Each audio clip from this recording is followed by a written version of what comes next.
നമസ്കാരം, ചാനലിലോട്ട് എല്ലാവർക്കും സ്വാഗതം. ഇപ്പം നമ്മളിന്ന് നല്ല ഷാർപ്പ് സ്റ്റൈലിൽ മീൻ തലക്കറിയാണ് തയ്യാറാക്കുന്നത്. അതെങ്ങനെയാണെന്ന് നമുക്ക് നോക്കാം. നല്ല സൂപ്പർ റെസിപ്പിയാണ്.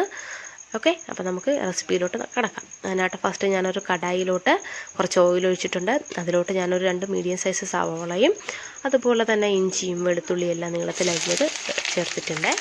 അപ്പോൾ ഞാൻ 1/2 കിലോ വെയിറ്റുള്ള മീനാണ് എടുത്തിട്ടുള്ളത്. അതിന് 2 മീഡിയം സൈസ് സവാള നമുക്ക് ധാരാളമാണ്. ഇനി നമുക്കിതിലോട്ട് കുറച്ച് കറിവേപ്പിലയും അതുപോലെ തന്നെ പച്ചമുളകും ചേർത്ത് കൊടുത്തിട്ടൊന്ന് വഴറ്റി കൊടുക്കാം ജസ്റ്റ്. ഇനി നമുക്കിതിലോട്ട് കുറച്ച് ഉപ്പ് ചേർത്ത് കൊടുക്കാം. ഉപ്പ് ചേർത്തൊന്ന് വഴറ്റിയെടുത്തതിന് ശേഷം പിന്നെ നമുക്കിതിലോട്ട് കുറച്ച് മഞ്ഞൾപ്പൊടി ചേർത്ത് കൊടുക്കാം. മഞ്ഞൾപ്പൊടി ഒന്ന് വഴറ്റി ആ ഒരു പച്ച വാസനയെല്ലാം ഒന്ന് മാറ്റിയിട്ടതിന് ശേഷം നമുക്കിതിലോട്ട് ആവശ്യമായിട്ടുള്ള മസാലകൾ ഓരോന്നോരോന്നായിട്ട് നമുക്ക് ചേർത്ത് കൊടുക്കാം. ഞാനിവിടെ ഒരു 4 ടേബിൾ സ്പൂൺ മുളക് പൊടിയും 1 ടേബിൾ സ്പൂൺ കാശ്മീരി ചില്ലിയുമാണ് എടുത്തിട്ടുള്ളത്. അതിലോട്ട് ഞാൻ 1 ടേബിൾ സ്പൂൺ മല്ലിപ്പൊടിയാണ് എടുത്തിട്ടുള്ളത്. അപ്പം 5 ടേബിൾ സ്പൂൺ മുളക് പൊടിക്ക് 1 ടേബിൾ സ്പൂൺ മല്ലിപ്പൊടിയാണ് നമുക്ക് കണക്ക്.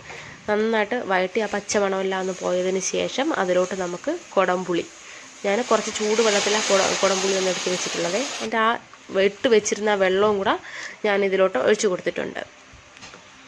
നന്നായിട്ടൊന്ന് മിക്സ് ചെയ്തതിന് ശേഷം നമുക്കിതിലോട്ട് ഒരു 2 കപ്പ് വെള്ളം ഒഴിച്ചു കൊടുക്കാം. എന്നിട്ട് അതിലോട്ട് ആവശ്യത്തിനുള്ള ഉപ്പും കൂടെ ചേർത്ത് കൊടുത്തിട്ട് അടച്ച് വെച്ച് കൊടുക്കാം. എന്നിട്ട് നമുക്ക് അതിലോട്ട് മീൻ ഇട്ട് കൊടുക്കാമേ. അപ്പോൾ ഞാൻ മീൻ ഇട്ട് കൊടുത്തിട്ടുണ്ട്, കണ്ടല്ലോ. നമുക്കിതിൻ്റെ മേലോട്ട് കുറച്ച് ഗ്രേവിയൊക്കെ ഒന്ന് ഒഴിച്ച് കൊടുക്കാം. ഒന്ന് തിളച്ച് വരുമ്പോഴത്തേക്ക് നമുക്ക് ഇതെല്ലാം പാവവും നന്നായിട്ട് വെന്ത് കിട്ടും. ഓക്കെ, നന്നായിട്ട് നമുക്ക് തിളയ്ക്കാനായിട്ട് നമുക്കൊന്ന് വെച്ച് കൊടുക്കാം. അപ്പോൾ ഒരുപാട് നിങ്ങൾ സവാളയൊന്നും ഇട്ട് കുളമാക്കരുത്. ആവശ്യത്തിന് സവാളയൊക്കെ ചേർത്താൽ മതി. ഒന്ന് തിളച്ച് വന്നിട്ടുണ്ട്.